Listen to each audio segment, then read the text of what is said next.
three head to the spot where Joan of Shark was originally tagged, a year ago to the day. Joan of Shark's current tag doesn't operate in open water. She is only detectable when she passes a receiver. The team needs to re-tag her with a satellite tracking device, so they'll know where she is at all times. Big sharks seem to freak people out, and they want to know where they're at so that they can feel safe. If we can essentially find her and tag her again so that we can notify the public of where she is, then it could make it safer for her and for us. Aggressive white sharks patrol these waters seasonally. A recent fatality highlights the need for proper tracking. They said it was quite a large great white shark too. So at least if you see anything topside that we might not see, especially as we're surfacing, yeah, that comms box will allow you to talk to us. I've got your back.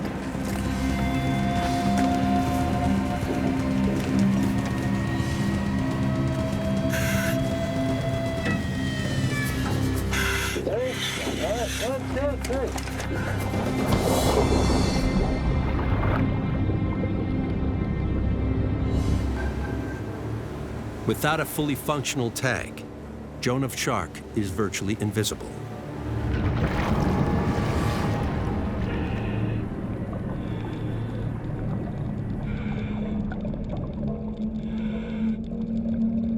Andy and Paul descend on a shipwreck over 400 feet long.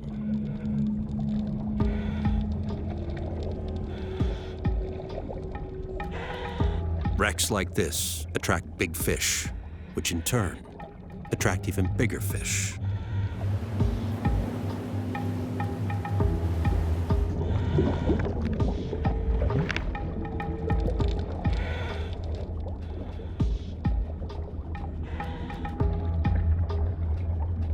All right, buddy. Let's see what we can see. How's it all looking down there? Can you see anything? Nothing so far. Let's head inside. You want to go down there?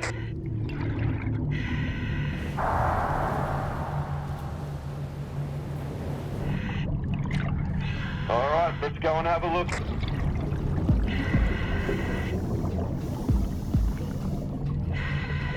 It's definitely spooky.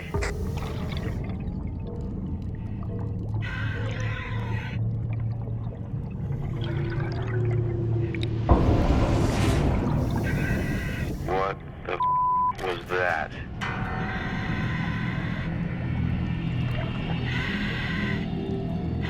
Maybe we can see a little better up at the bridge.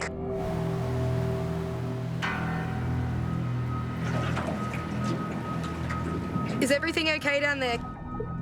Keep me updated, please, guys. Over. Yeah, it's cool. Everything's good. It's just kind of sketchy looking.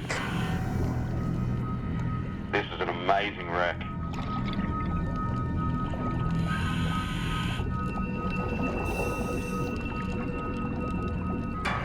Did you see that? What? I'm sure I saw something out the windows. I don't like the sound of that. It sounds like they might actually have something serious down there.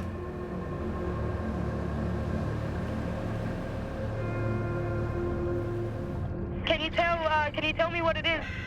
We think we may be onto something.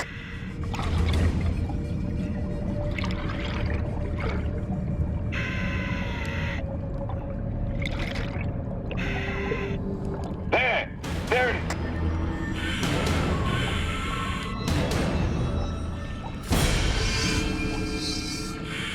Holy. That could be Joan.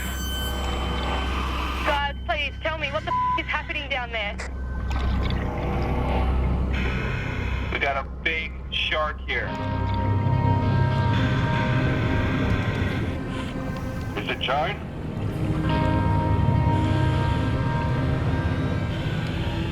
It looks like a female, but not as big as Joan. It's big enough for me. We're running low on air. We gotta go up.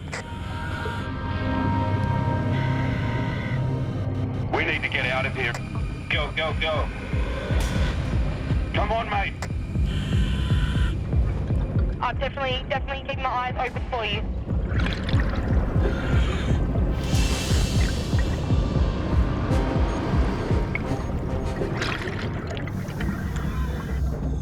Keep your eyes peeled. Let's go. Get out of the water, quick, quick. Go, go, go, go, go.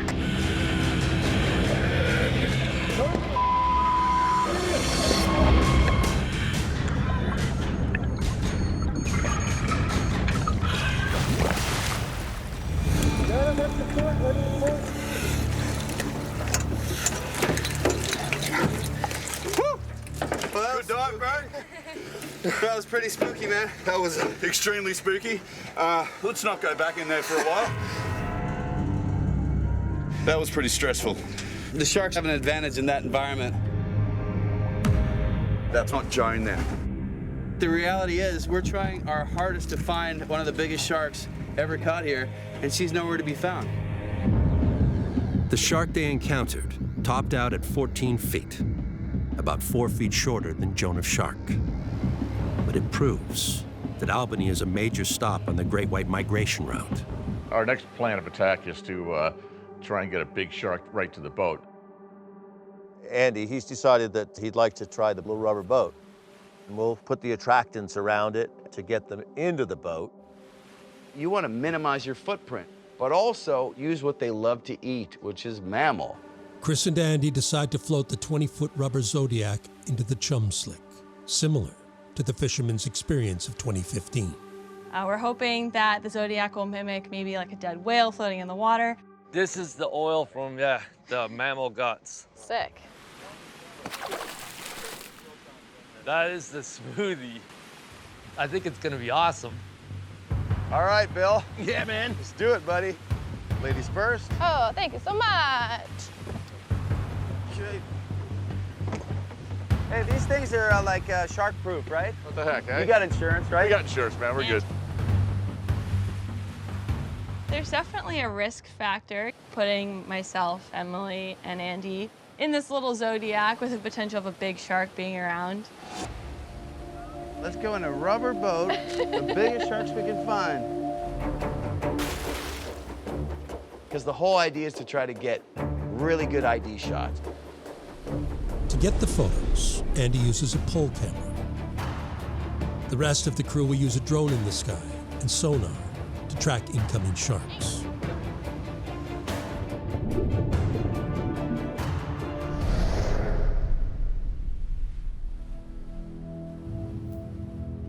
We're waiting, and nothing's happening. Wow.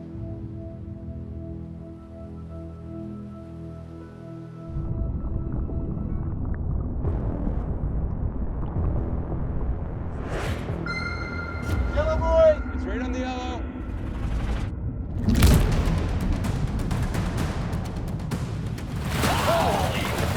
Watch your legs.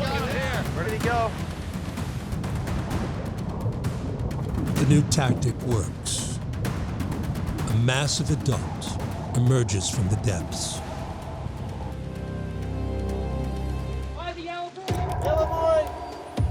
Oh, yeah! Yeah! That was a great drive-by. She's got pigmentation patterns on her gills and pelvic fins. She's at least 16 to 17 feet. Oh, yeah, tail. I got him here.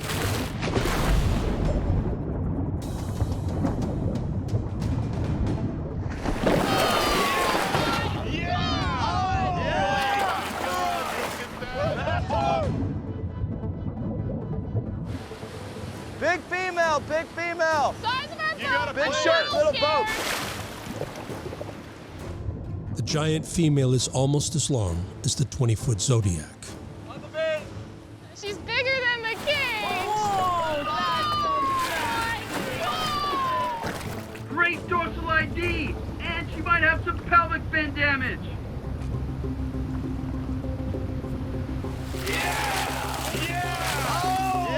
I gotta get this fucker out of here. Oh, man. Oh, that was so something. Definitely feels small out here. Based on her girthy midsection, she's either pregnant or just 8. That is a fish. Oh, got a good photo ID shot on the right side. We just kind of need the left. By the boat. Where? Right here. Zodiac. The giant female does another pass, inches from the Zodiac. This is incredible. Allie, make sure you're holding on to something there, kid. Blue boy. Okay, blue boy. Greg checks the length using frame grabs at the shark's sonar signature. It's over 16 feet on the sonar. Excellent. Might have been the size of this boat. Guys, right off your boat, guys! Whoa, she's on it! With the massive female off the scene, an aggressive 13-foot male races in.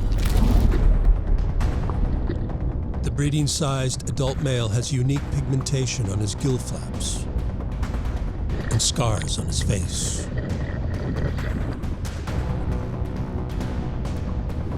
Off the bow of the zone. I don't see it. Careful.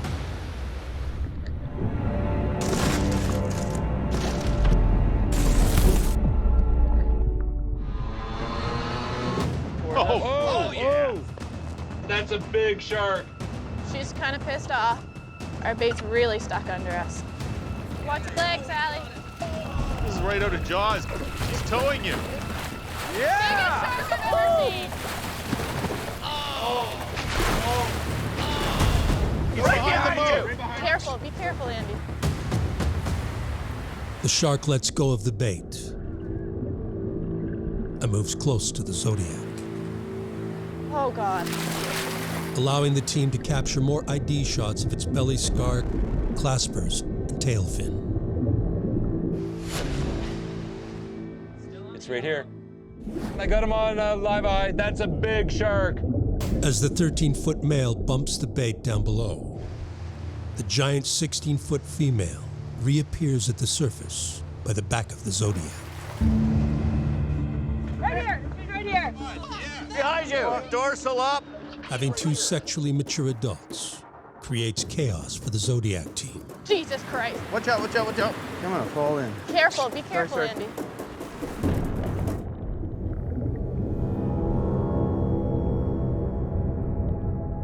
Is that her? Is it the same shark?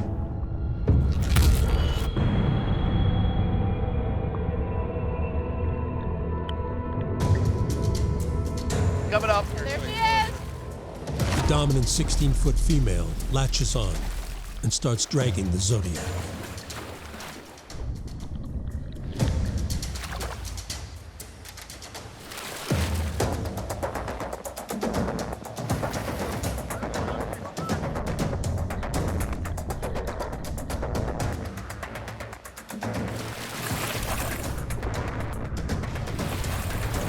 Watch your foot. Pull her in. You want me to Whoa! Allie, I've got a knife if you want to cut it. Yeah, man. Jesus Christ! Holy.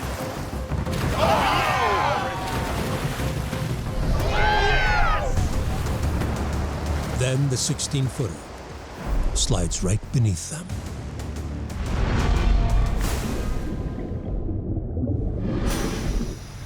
She's under the boat. Oh! That is insane. Here he is. She's massive. My God. Nice. Get a dorsal ID shot. Look at this! Great white shark!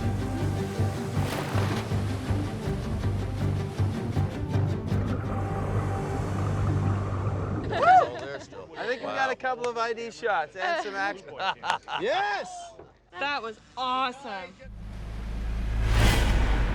Wow! Yeah! You guys have just been hiding this secret for too long, eh? Amazing.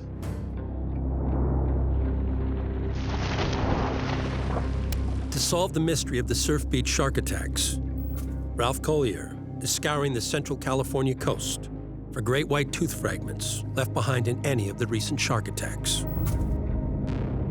If he can find even the tiniest sliver, he'll be able to do a DNA analysis and determine if the animal that killed Lucas Ransom is responsible for multiple attacks.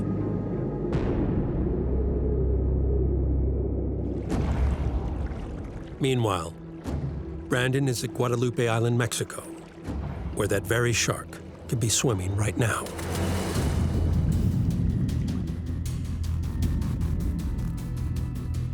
We know that sharks from Guadalupe travel to Surf Beach and vice versa. But what I want to know from Jimmy is, does he see the same sharks here year after year? The interesting thing, Brandon, is we see the same males return here year after year. What about the females? The female migration out here is every 2 years. Exactly like Surf Beach, huh? Yeah, just like other wildlife, highly migratory animals. They come back and their migratory patterns are very consistent, sometimes returning to the same spot on the same day. Jimmy has some new behavior to show Brandon, a reflex that could provide some insight into what happens when a shark encounters a surfboard or a kayak. All right, get ready now. It's game on. Here we go. Guys, I'm deliberately leaving the bait on its nose. Some shark behavior is hardwired, and for every action, there is a reaction. The shark's not being aggressive, it's just an instant reaction to the touch. All their senses around this snout area, and as soon as I touch that area, it makes that jaw gape. This technique has been used to keep sharks from biting outboard motors and hurting themselves.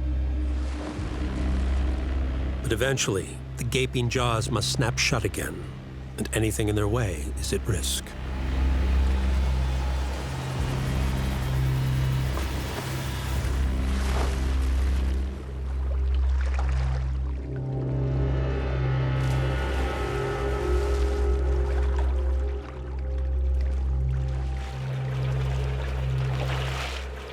How was that? You all right? Let me see your hand. Still there, mate. Nothing? Yeah. Fast. So what you're seeing there is a small form of tonic immobility. You know, it's just an overload of senses. They're not used to being touched like that. Come on, don't be shy.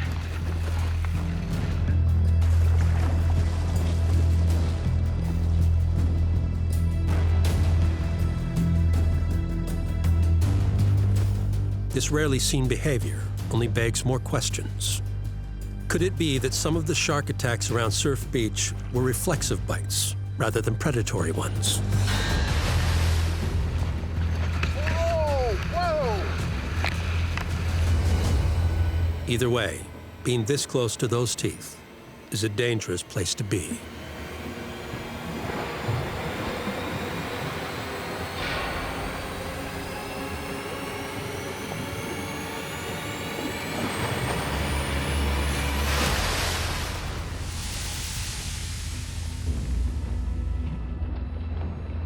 You know, I'm glad that railing was there. If that railing wasn't there, you'd be toast. Well. And I'd be next. You know, I've worked really closely with lions, tigers, and even grizzly bears. And I've always wanted to try this interaction with a great white. But after seeing them up close like that, I think I'll be leaving that one up to Jimmy.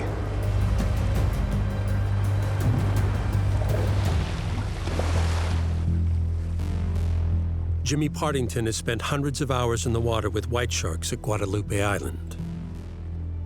As a naturalist and a shark advocate, his mission is to educate the public about the true nature of great white sharks.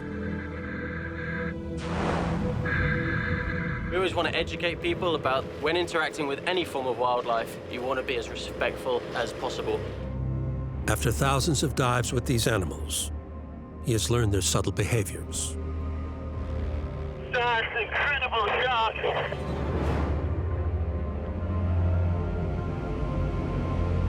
Some are quite relaxed, while others must be given plenty of respect. As soon as I touch that particular shark, I'm sure that trigger at the jaws just gape. Spectacular. Learning about these animals is important, but in the end, the well-being of the sharks is his highest priority. So in that moment when I pushed the shark away, safety of the animal was priority.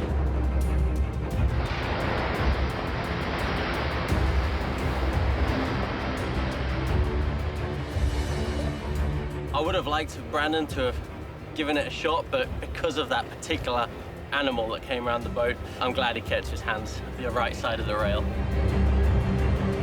I'm glad I got to show Brandon the true power of these animals. It's quite something to see. It's taken him years to perfect this hands-on research.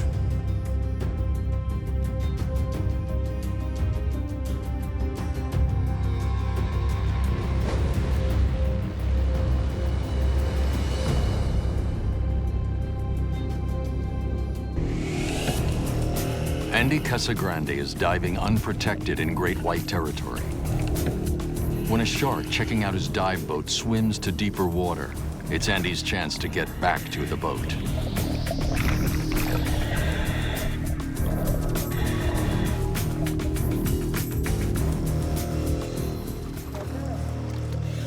Hey, Eddie. Yeah? You saw the white shark? It's super murky down there. Big female we saw here, man. I think you're right. Not a good idea to dive here. I'm always doing stupid. It was a big one. I'm talking about 18, 19 feet. Well, I'm glad it wasn't swimming around me, dude. Yeah. There's no question white sharks are hunting elephant seals out here. Luis has seen it himself. I've seen it. It's crazy because I felt sort of safe in there. The moment I left the safety of that shallow and they're dropped off, I realized I could become shark bait myself. So it's kind of freaky that these guys, they've really got nowhere to hide. They've got to feed, so when they leave the shallows, they go into the deep. It's just like in South Africa, except these sharks seem a lot bigger, and these seals are a lot bigger. It makes sense. Bigger prey, bigger predators.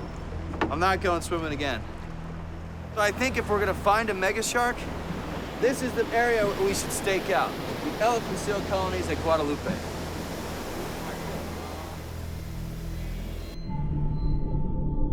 The large sharks got that way by being elusive.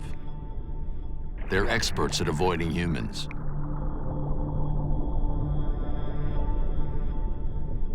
The seal colony may be attracting mature, breeding-ready sharks. If so, mimicking attributes of their prey could succeed in luring the big sharks. Jeff has a way to do just that, and it begins with a new observation technique he calls the ghost cage. For its trial run, Jeff plans to send it down with shark wrangler Dickie Chevelle. Jake, what the hell is this thing, and do I get to try it? Jeff and Andy met Dickie in South Africa when he brought them an idea for a shark decoy, a ploy that nearly got him killed. I just always try to get up as close as possible, see these sharks face to face. Coming face to face with an apex predator is such an unbelievable experience.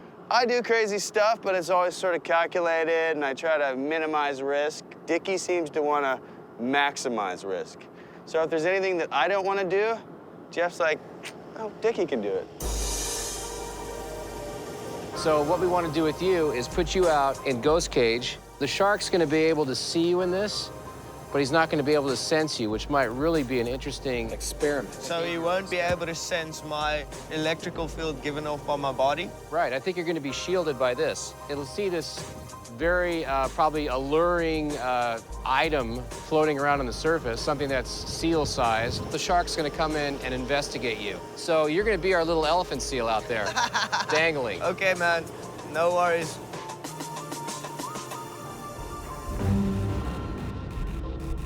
Some of these big sharks are very elusive. They don't come to the boats like the smaller sharks. They need bigger prey.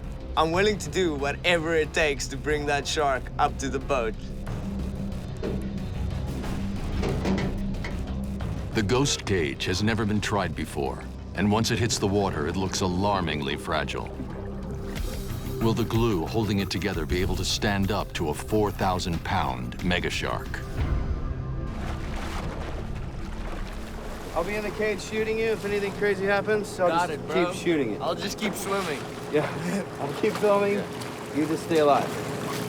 Yeah, they should be pretty switched on. It looks like lots of activity at the back of the boat. And we'll see what it looks like underwater.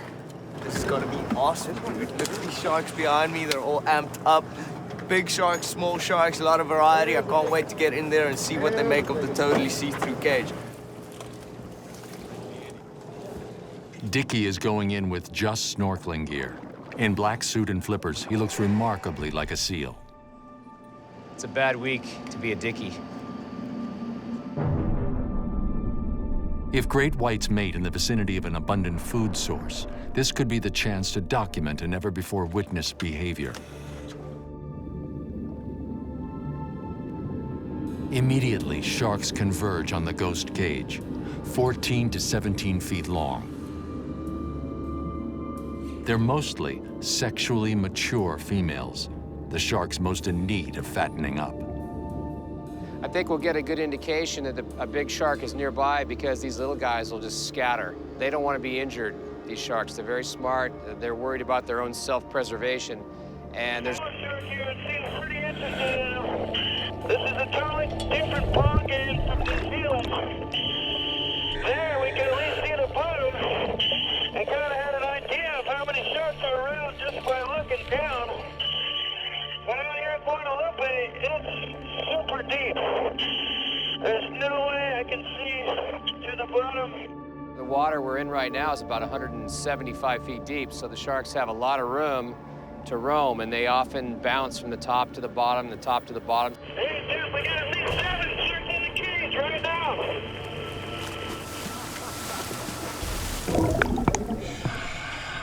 Dickie is in a fishbowl. The sharks outside are on the prowl.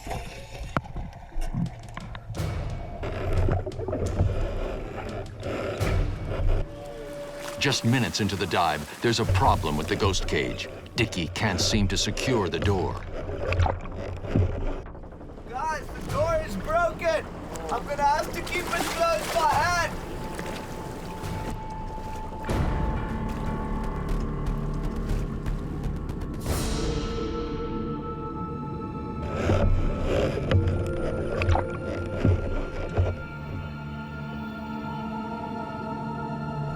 There's 5 of them, the same frame. They're all circling around the cage.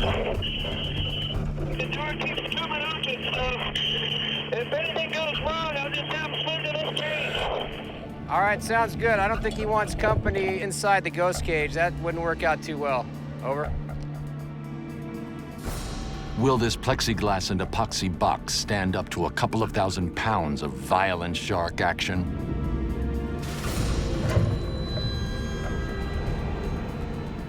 If it collapses, Dickie is defenseless. He's desperately fending off the sharks, but he needs a way to keep his door closed, to keep the sharks out of the cage. Just, I mean, even if it's a small gap, because what's happening is he's holding his arm up, right? Yeah. Holding it out. There's a lot of big sharks down there. There's a few smaller ones up here with me, but as I look down, there are some pretty big sharks down there.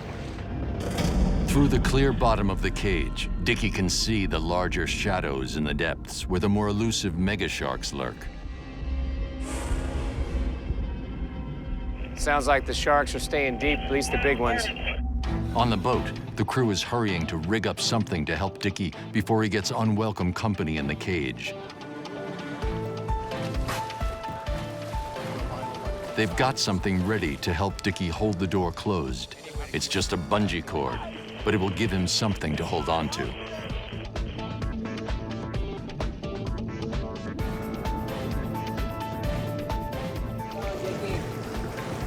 Does that work? Work! Come across! Thanks, son! You're welcome!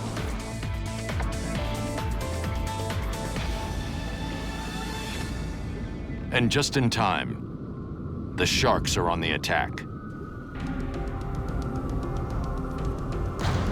I'm trying to get it low. Dickie just pushed the shark out of the cage. It looks like it's trying to get in the door.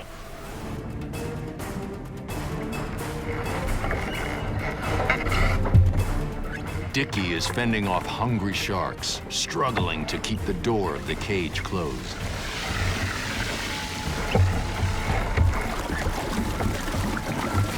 The onslaught is from both males and females, which typically aren't seen together. More evidence that this may be an important mating ground for great white sharks. There are large, dark shadows circling below, but they stay deep. They're just not coming up. Dude, You see that thing hit the cage? that was insane. The door kept popping open. There was like 5, 6, 7 sharks around. One stuck its nose straight into the cage. Dickie luckily turned right in time, pushed it out. Another one came, rammed straight into one of the portholes. Dude, that was super sketchy. There's one on him right now, dude. I think we should pull him out of there. I agree. All right. Hey, Dickie. Dickie! You all right? Pretty insane. Couple of close calls. Big sharks, small sharks. Some of them came very, very close. In a calm moment, Dickie takes the chance to make it back to the boat. What happened to your hand, man? The ghost cage is pretty sharp. Cut them up a little, try to keep it closed. Before we made that plan with the clam, that was absolutely insane, dude. First the one, then the other, then the other. But I looked down, Andy, and I have to tell you, there were some big sharks deeper down there. Yeah, I don't think we saw any mega sharks out there right now. No, There's got to be bigger ones out there. There's bigger sharks out here in Guadalupe, man. The shark came right under me. I got a great shot of her. On a mission to uncover a pattern in white shark encounters along the Cape.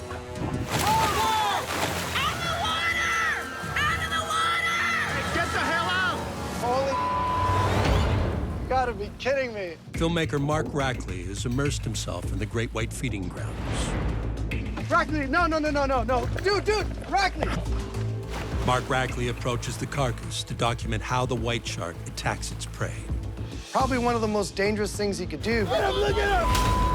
Suddenly, a white shark launches a vertical attack from the depths.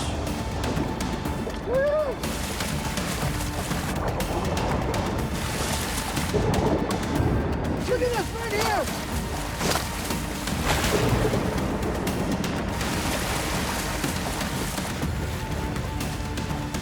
Get out of the water! Out of the water!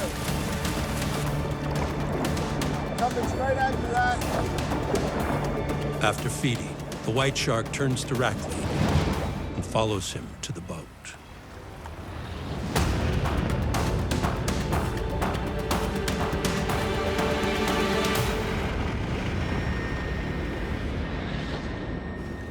Holy crap. That was unbelievable. Yeah, I'm glad you enjoyed it. There's our thing. I'm like beside myself. Look, right there, look. Look at this. So you're still eating the seal, dude. Seeing a great white eat a seal, a 300-pound seal, right here off the coast of Cape Cod was one of the most amazing demonstrations of power. You know what's amazing is that it was so hyper-focused on the seal and not on you at all. That great white pulled that seal underwater relentlessly. But what was really amazing is that that shark was so hyper-focused on that seal, it didn't even know Mark was there. It didn't care that Mark was there. And he got some incredible predation footage, incredible scavenging footage. All my life I wanted to see something like this. It was about a 400-pound seal, and he's flipping it from every which way. He was strictly focused on the blood coming in, and I was able to approach him like that. Mark is able to document the attack from just inches away. The white shark uses an ambush vertical strike on the carcass, showcasing its predatory attack. To me, it showed how amazing these animals truly are. They're powerful, they're intelligent, they're calculative, and it was just a pure demonstration of amazing predator behavior.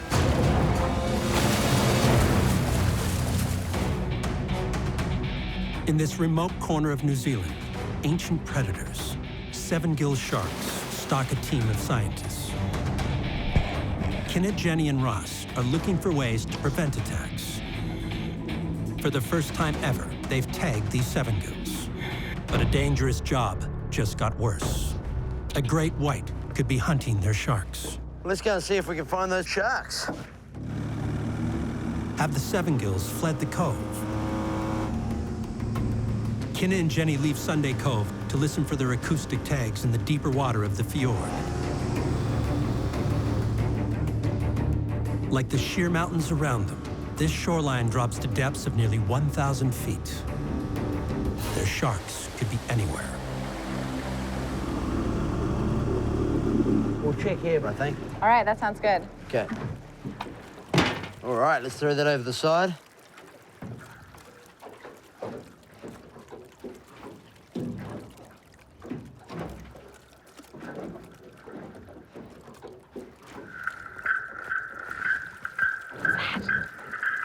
Definitely got pings. Okay, so we got that as tag number 953. Do we?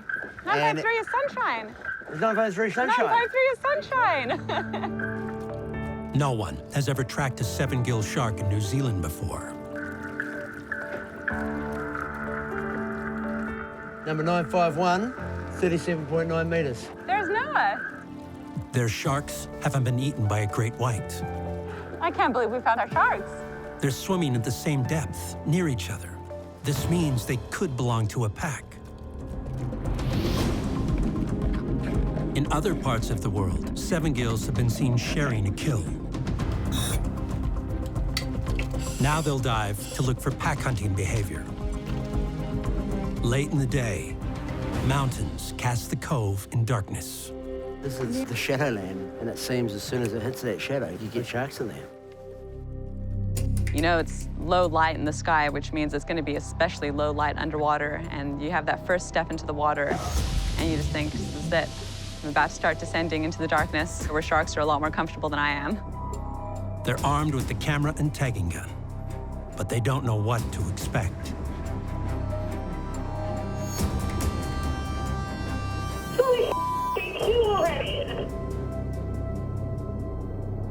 It doesn't take long, as if the seven gills were waiting.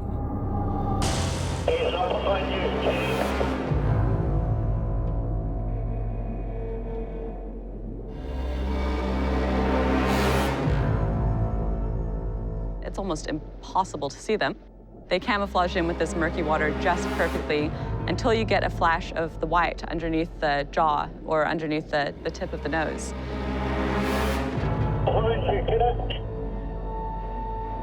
I can see three right where I am. So we've got three circling us now. Within minutes, a group of sharks close in on the team. Holy here's in front of you. That's a really big shark. I have to be on my guard here. I've got to watch Kenna's back. He's got to watch my back because the sharks are fast, they're stealthy. Daylight fades. The sharks are bolder. The team fears a frenzy. There's a fourth one got to see. 2, 3, 4. Got my hand right going. The people on. Drop your gun. You'll be in big trouble. If they want to bite us, they'll come from behind where we can't see them. Okay, they're getting cockier. Watch yourself, Jim.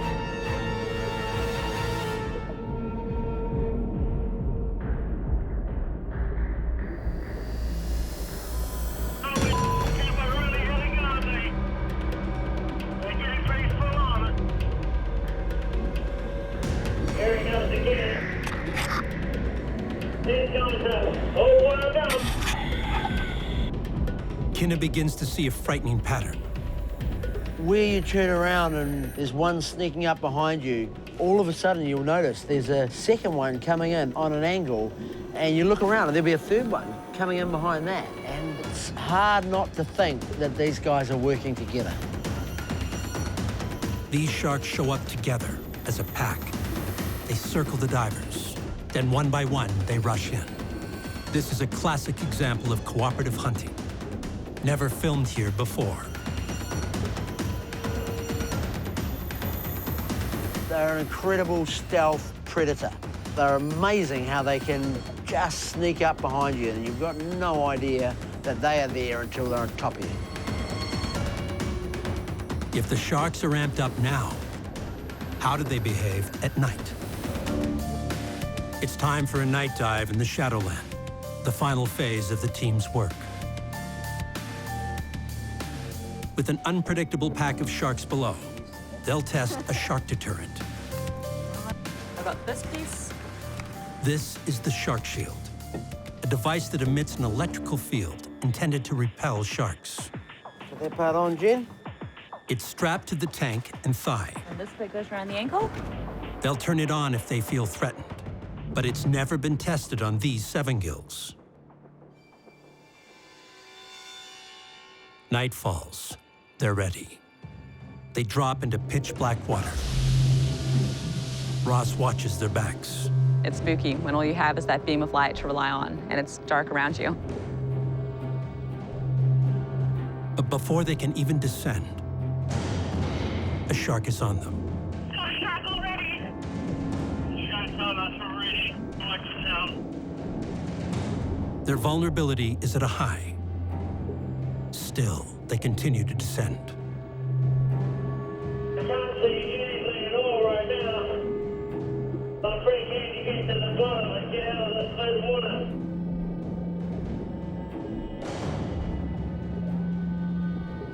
Ken, I don't know what's going on. It's so black.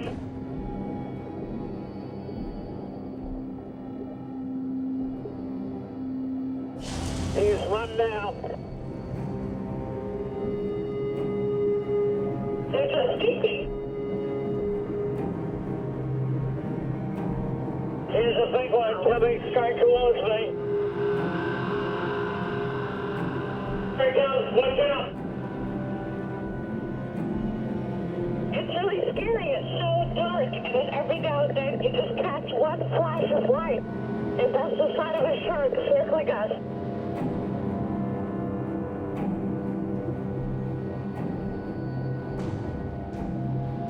Every single time I turn my back, the sharks sneak up on me.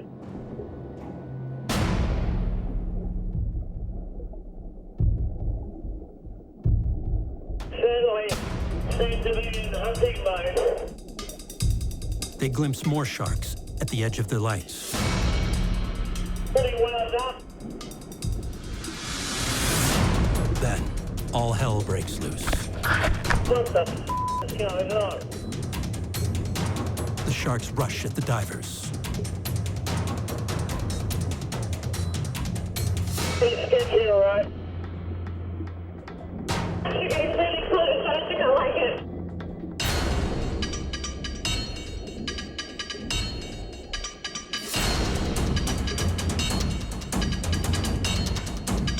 Everywhere you turn, there's a shark, either flitting past in the background or coming charging in, and you turn your back and they're on top of you. It's getting scary down here. Turning on my shark shield now. The shark reacts instantly.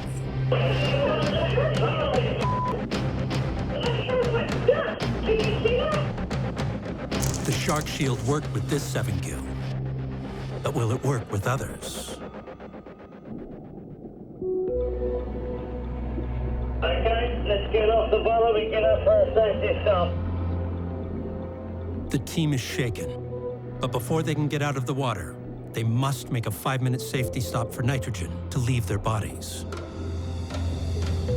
Watch out, Banks. This open water is going to be pretty damn dicey. I think I'll set my shark shield on as well. Just if seeing anything in this place.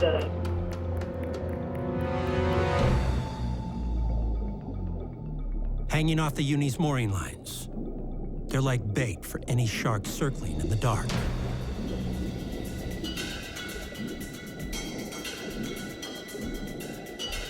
Five nerve-wracking minutes, and they surface. Oh, holy that was crazy. That shark just kept coming. It just coming and coming and coming. That was full on. That was a good call to turn the shark shield on. Yeah. Never seen anything like that. It worked, didn't it? That really worked. That was amazing. And I must say, I felt a lot safer with the shark shields on the way up. Absolutely. There are that many sharks circling us at the bottom. Who knows how many are following us up? Were there tagged sharks part of this pack? We didn't see any tagged sharks. We didn't see any of the sharks that we recognized either. Who knows how many were down there? There are already a lot more than I thought there were in this cove. And I'd be really interested, actually, to chuck the hydrophone over the side.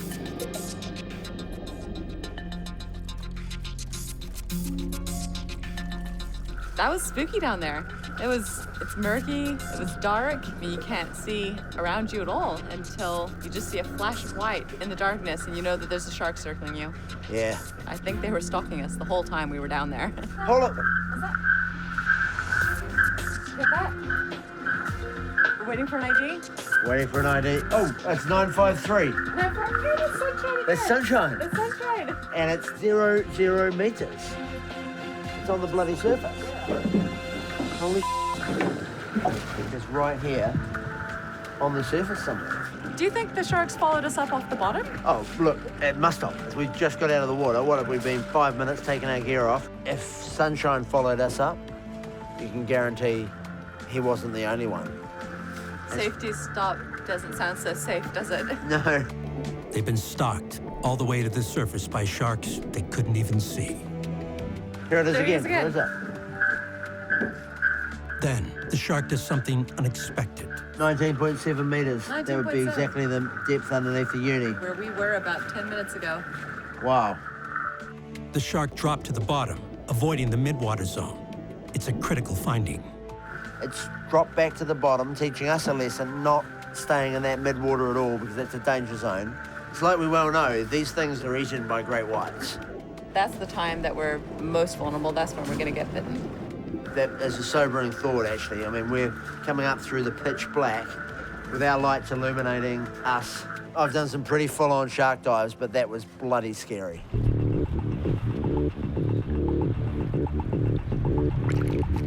Everybody's got a theory about Tiger Beach. Some believe that tigers are drawn here by the chum that diving operations use to lure in sharks for a closer look. So Neil built a network of acoustic receivers and fitted dozens of tigers with acoustic tags. When tigers pass the receivers, Neil knows exactly where they are. What we're looking at here is the array itself. It's made up of 32 hydrophones that we've put out across the whole Tiger Beach region on Little Bahama Bank.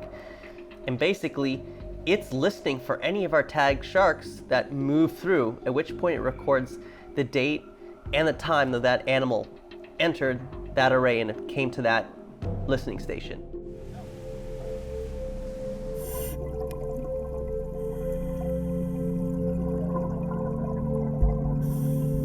Neil cleans the hydrophones about every 6 months to keep the system working. Today, Skipper Jim Abernathy is the safety diver. I'm down here checking our receiver. Jim's come along to kind of keep an eye out because there's a lot of tiger sharks in the area. Right now we only have 3, but I'm sure there's more around because I saw them when we first got in the water. We'll just keep our eyes open, Neil. This is the acoustic receiver. The data we're getting from these acoustic receivers is really starting to show us that the dive operations in the area don't have a very large impact on the daily behaviors of the tiger sharks. Other acoustic receivers like these off the eastern seaboard have detected our sharks, and some of the sharks tagged off places like South Carolina have even shown up in our acoustic array. Tiger sharks seem to be behind you, Neil, behind you, behind you. Holy Jesus, from my face. Did it actually touch your mask? Everything but that could have been a really bad thing there. That was pretty intense. There is nothing more, I think, terrifying than turning around and seeing a 4-foot head right next to you. Hey, pay attention. There's 7 of them here now. Let's pay attention to what we're doing here.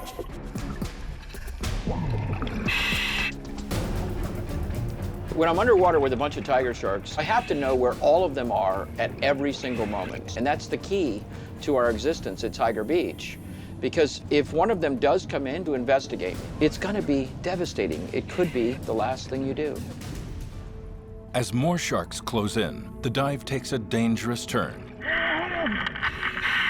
All the team can do now is remain calm and alert.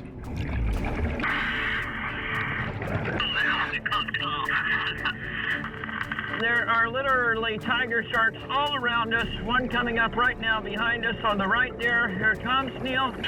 Come on, up front and center. Beautiful, beautiful tigers. While the tigers present a deadly threat, their colors and size are nothing short of magnificent. Tiger Beach, the best place in the world for tiger research. The best place, except for right now. Neil, behind you, behind you.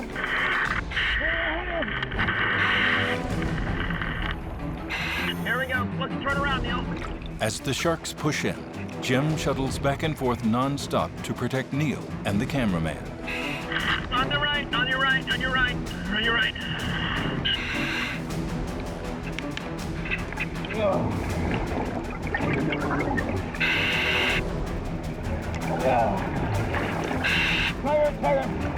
Each time it looks like things are calming down, the danger level rises again. Come on back over here by me, Neil. There's one behind you, George. Behind you, behind you, behind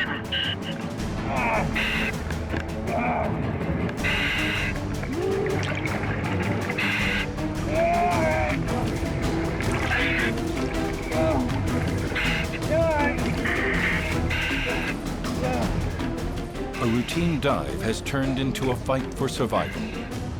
The divers have to get away. The question is, will the sharks let them?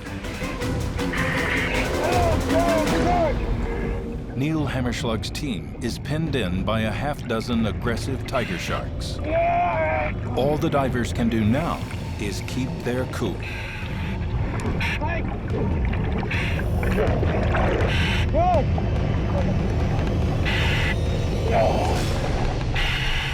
I am out of here. What you have to remember is when you're in the water with tiger sharks is that you don't want to act like tiger shark food. I think the most important thing you can do is, if you're in the water and want to share space with a tiger shark or don't, is to maintain your ground, keep an eye contact on the tiger shark, and let them know that they can't really ambush you. Let's go back. Slowly, calmly, the divers make their way to the surface.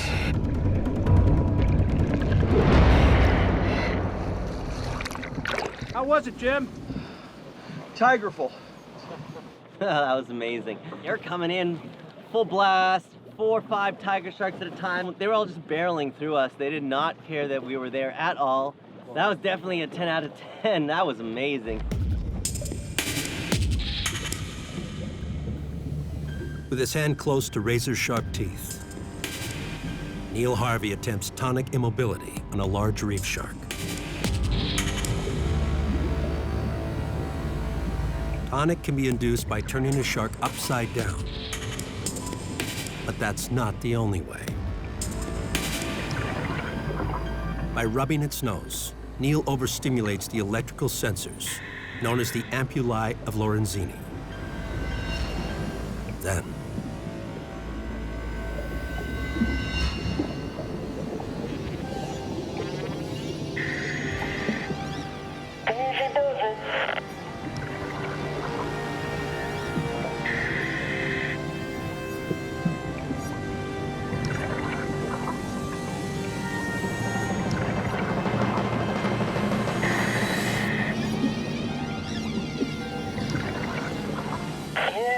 Look at that.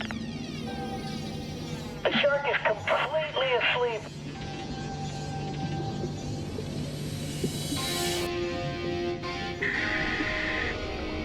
Eli looks for a shark to attempt this technique for himself.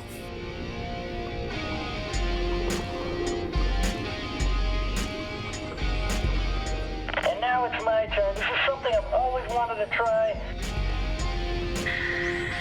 This does not hurt the shark, but seems to put it in a state of ecstasy. I'm just trying to find my balance. Here we go.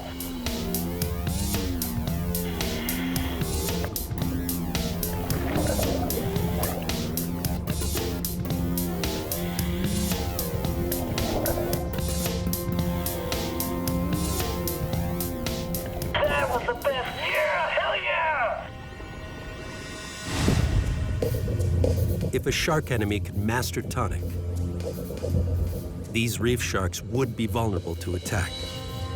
But scientists believe larger sharks are much harder to induce. Eli must find out if great whites are susceptible.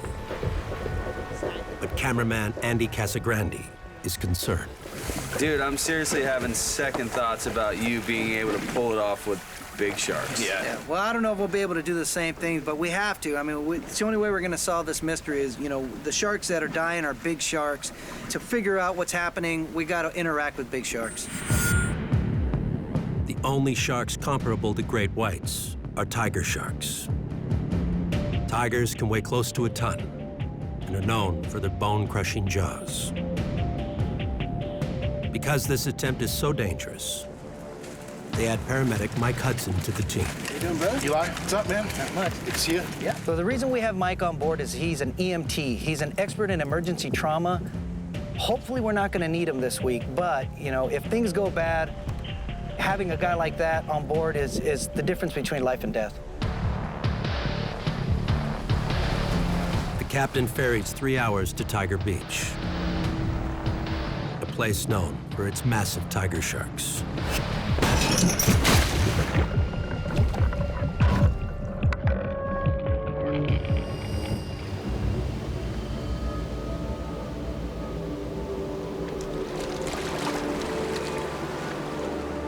Large lemon sharks and enormous tiger sharks immediately swarm the boat.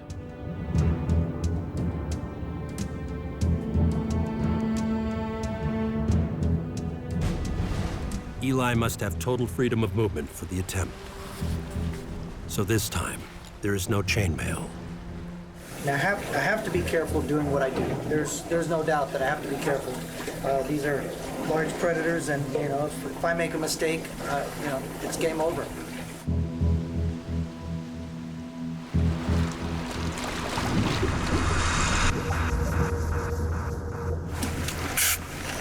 Eli, another day in the office, eh? Yeah. Our jobs suck.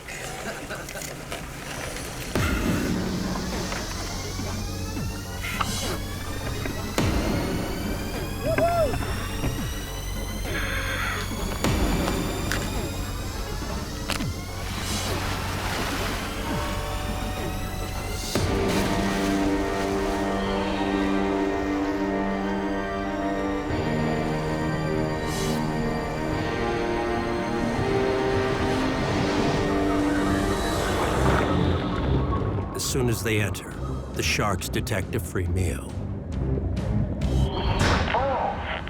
Welcome to Tiger Beach, man. They swarm by the dozen.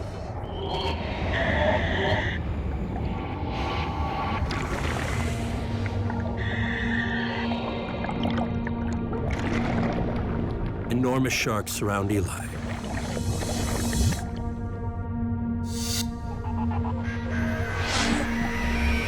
Any wrong move could end in disaster.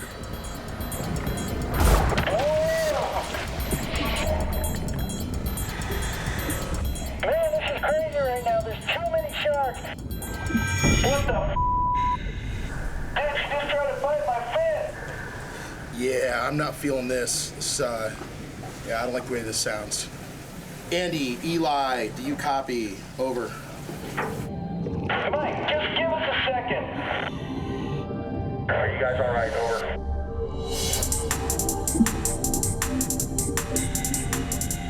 What do you think, Eli?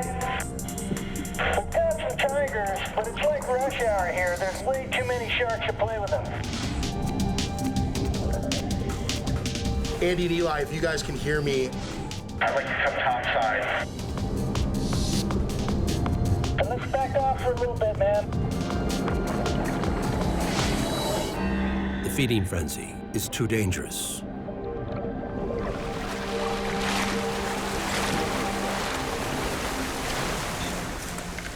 That was crazy right now, man. Oh, my God. There are way too many sharks down there to get anything done. Too many sharks to do anything down there, man. Every time I tried, there was another shark coming in, another tiger coming in. You had tigers behind you, lemon sharks kind of coming up, bumping. I mean, it was too crazy for anything we wanted to do. But Eli has an idea. Hey, Mike. Yo. You mind throwing some more fish heads down there, bro? Absolutely. There's just too many sharks on the box, man. I can't. It's hard to work with the tigers. Load them up, keeping the lemons up top for you. Absolutely, brother. No Thank worries. you, man. Yeah, I'm on it. Yeah. You will bait the lemon sharks to the surface and hope that will isolate the tiger sharks below. Now Eli and Andy must swim through the swarm to find the tigers.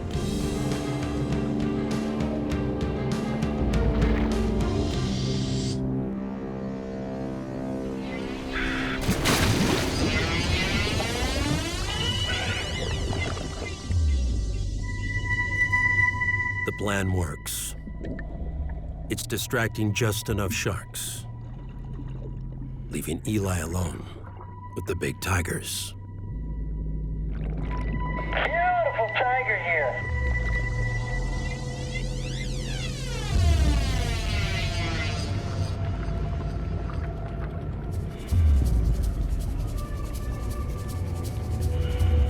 The tiger shark bite rivals the great white for sheer killing power. If a tiger shark mistakes Eli's arm for bait, he may not surface alive.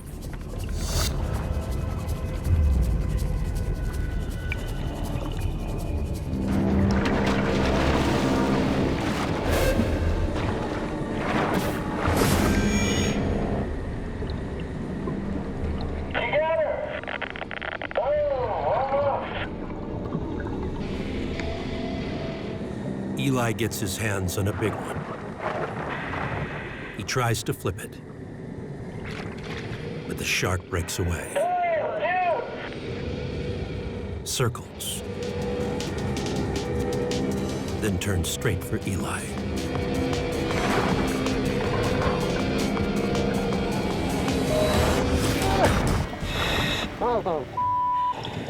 Pushing its nose, he manages to deflect it. An even larger shark muscles her way in, and others back off.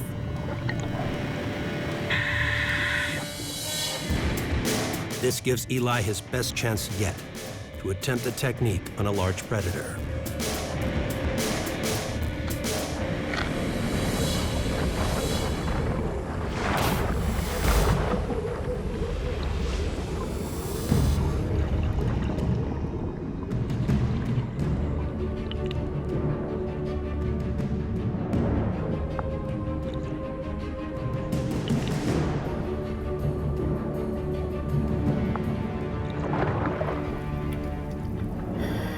There you go. Good girl.